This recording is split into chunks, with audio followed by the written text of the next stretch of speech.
Yo, what's good, everybody? It's Jack back with your boy Mike, talking a little Bears football, a little 6-3 Bears football. Feels good to say. It wasn't pretty by any stretch, but got it done. Did what you had to do. Snuck away the victory from the Giants by your day ball. Knocked out the quarterback, knocked out the coach, found a way to get it done.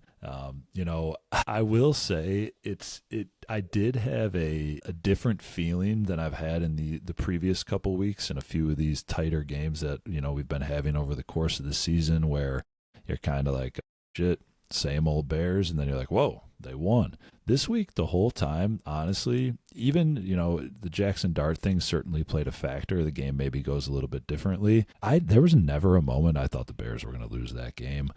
I don't know if that's, just a sign of my fandom sort of shifting, maybe a little belief shifting. I feel like it's just kind of the vibe of the team. They're starting to, not only believe that they can kind of compete in these games down the stretch when they're tight in the fourth quarter. I think they're starting to kind of know that they're able to win them, and they're proving it week in and week out. That's sort of my high level takeaway of what I saw this week and kind of the way that the course of this season is going in general. And then obviously aside from that is Caleb Williams has, I don't know if I'd say it's his best game of his career, but some of his best moments, and certainly in the way he sort of led those drives in the comeback.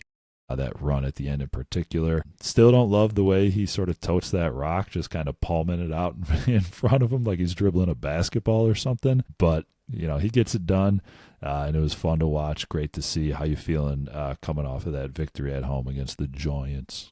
Yeah, feeling great after a win.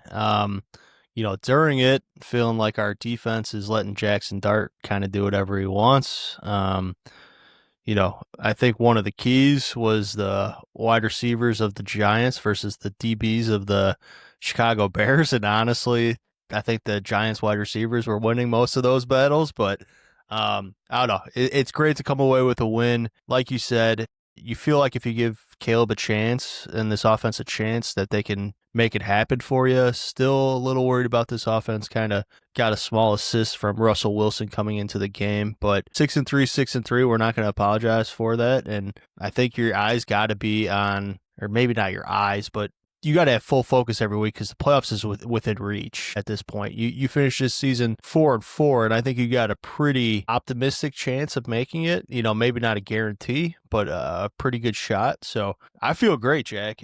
I'm feeling great about how things are going with the coach. I'm feeling great about how things are going with the quarterback, and honestly, the offense kind of as a whole. Like we say every week, not feeling great about the defense lately. The last couple of weeks, don't feel great about the special teams, but overall, feel good about what's going on. Yeah, shout out to the Giants receivers. It's a great testament to, just kind of remembering that everyone who's out there on Sunday is a professional football player. Yep. Those guys made some serious plays, man, but, against a shitty secondary. But yeah, they did make a hell of a few catches for Jackson Dart, kept it moving throughout the course of the game. So I was not expecting that, and I was impressed by some of the things that they did. To your point about sort of the annoyance of our defense, I'm not going to sit here and say that I think Dennis Allen's a bad coach. He's got one hell of a tenure in this league. He's got a lot of respect. People who know way more than I'll ever know obviously are putting him in these positions. However, I watched the Giants top to bottom maybe twice this year, if that, maybe a couple of halves here and there, a couple of plays. I know Jackson Dart's going to be running all day. Why don't you know that? It very much reminded me of when they rolled into Soldier Field a couple years ago, and we were all just like, why are you letting Daniel Jones do an empty naked every single play and just waltz for 15, 20 yards? Like, where is the scouting this week? That part was just an aside, incredibly frustrating of how easy it was for Jackson Dart to just kind of do whatever the hell he wanted out there. But to your point, moving on, looking ahead, there will continue to sort of be the chatter about, okay, where's your signature win? Where's your signature win? All you can do is play the games that are on your schedule. They're beating the teams that they're supposed to beat in a lot of instances that people don't even think the Bears would have been the team that's supposed to be winning these games, but they are. They've proven to be that. And now you better buck up, man. That schedule tightens, and it starts on Sunday with a road game in Minnesota, who's coming off a tough loss against the Ravens. They're going to be hungry. They're going to feel like their season's on the brink one way or another.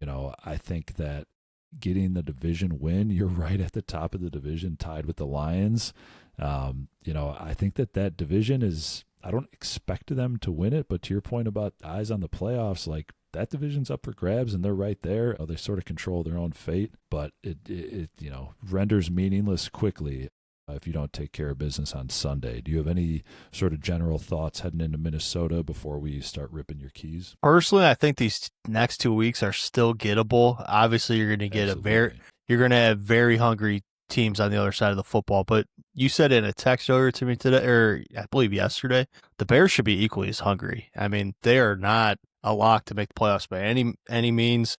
They have not really proven too much other than they can beat some of the lesser teams in the league, which is still something. Don't get me wrong. So, I mean, initial thoughts going in these next couple of weeks, they're gettable. Let's find a way to get one or two of these. And if you get this one against Minnesota, I mean, you could, for lack of a better word, you could kind of end their season for, kind of in effect. So this would be a huge win if we can get it.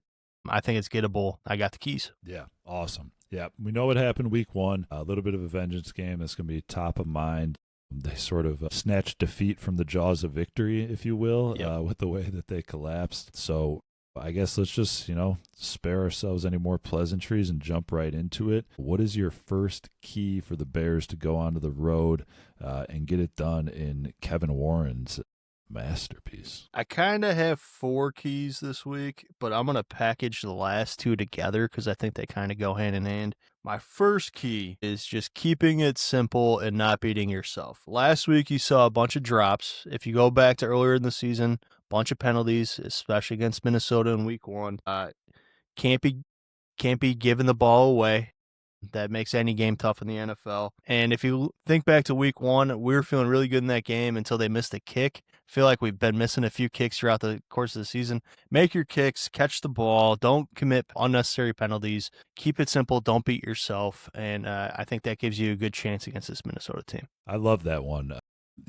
Just the simplicity of it. I will say, just credit like where credit's due, because we were kind of bitching and moaning about the whole penalty situation, rightly so, throughout the course of the season. It does feel like that's been cleaned up a little bit the past couple weeks. But to your point, like, I feel like that's part of the reason the Bears are kind of where they are, beating these lesser teams. If you don't beat yourself, I mean, their turnover margin's insane. It's plus 14, number 1 in the league. I think number 2 is like plus 8. They're dominating that department because when you don't beat yourself and you kind of take care of those simple things, you're probably going to find yourself on the better side of the scoreboard, at the end of the day. So I love that one. Take care of business. Keep it simple. Don't try to do anything too crazy out there. Make the easy plays time and time again. Key number 2. JJ McCarthy has not played that many games in the NFL. If I already guessed, probably like half a dozen or so. Second-year guy, but really has the reps of a rookie at this point, it feels like. Find a way to get some pressure on him, whether it means nickel blitzes, whether it means, bringing some extra guys, doing some creative things. I don't know how the best way to get the pressure on the quarterback is, but this week especially, I know it's every week, but this week especially against a quarterback with not a ton of experience, but has the weapons to make plays, find a way to get some pressure on the guy. It's going to be massive in this game. Yeah, don't let him get comfortable. He's already going to be coming off a game where he's pretty rattled. He looked horrible against the Ravens. Don't let him kind of ease into it and build some momentum, sort of the way he did in week 1. Didn't really play great, but, they didn't knock him off his spot too much, and then he sort of gained a little bit of steam and was able to take care of business in the fourth quarter. Don't let it get to that. I think that's a great one. The pressure hasn't been there necessarily over the course of the season. Your shout about nickel blitzes, obviously C.J. Gardner-Johnson's getting it done. That's been kind of cool to see. I will give a little shout to Booker as well. I don't know how heavy his impact is if you're like really breaking down the film or deep dive in certain things, but I feel like I've noticed him on the screen. He sort of popped, flashed a little bit here and there. I think he is making sort of a difference. Hopefully he can continue to do so because, yeah, if you can kind of force them, to beat you with their legs, especially since kind of along that same thread, like Justin Jefferson and Jordan Addison along with Tyler Hawkinson, that's like one of the better trios you're going to find across the league. And if you're kind of getting the pressure and taking JJ out of it, you're in effect, limiting what those pass catchers are doing as well. So I love that one. Key number 3. Yeah, 100%. Jervon, too, he's got 4.5 on the season, I think.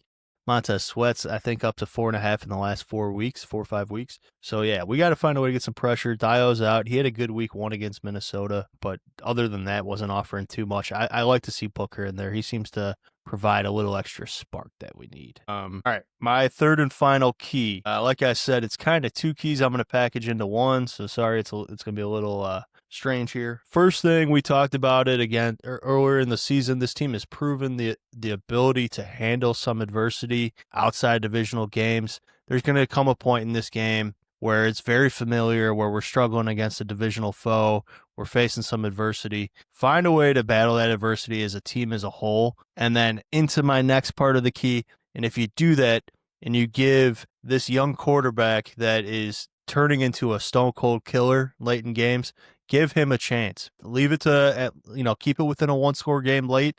And I like our odds of him going down the field and doing what we need to do to get a win. So battle adversity. It's going to be a tough game, and give your quarterback, give Caleb a chance to go win it for you. And I like our chances. I don't even have really anything to add to that, honestly, other than just say, like, it's just fun having a quarterback who you feel like, hey, let's get the ball and we can do this. Haven't felt that. I mean, I felt it a little bit under Cutler. You always sort of felt like you had a chance with him. At least I did. I know a lot of people hate on Cutler, but he was a good football player. I don't know what to tell you.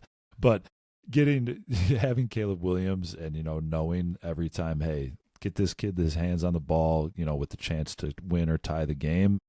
And I feel pretty good about our ability to get it done. So I love that one. What are your general thoughts about this game? You kind of have a lean one way or another. I know the Bears are skating in as 3-point dogs still on the road. Tough matchup, tough place to play, certainly.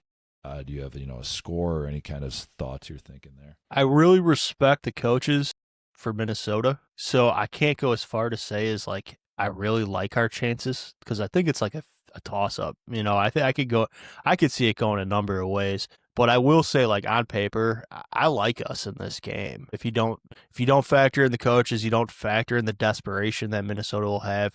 Like, I think if you just look at like how both teams have performed this year up to this point, our quarterback versus their quarterback, their defense isn't quite what everybody thought it was going to be.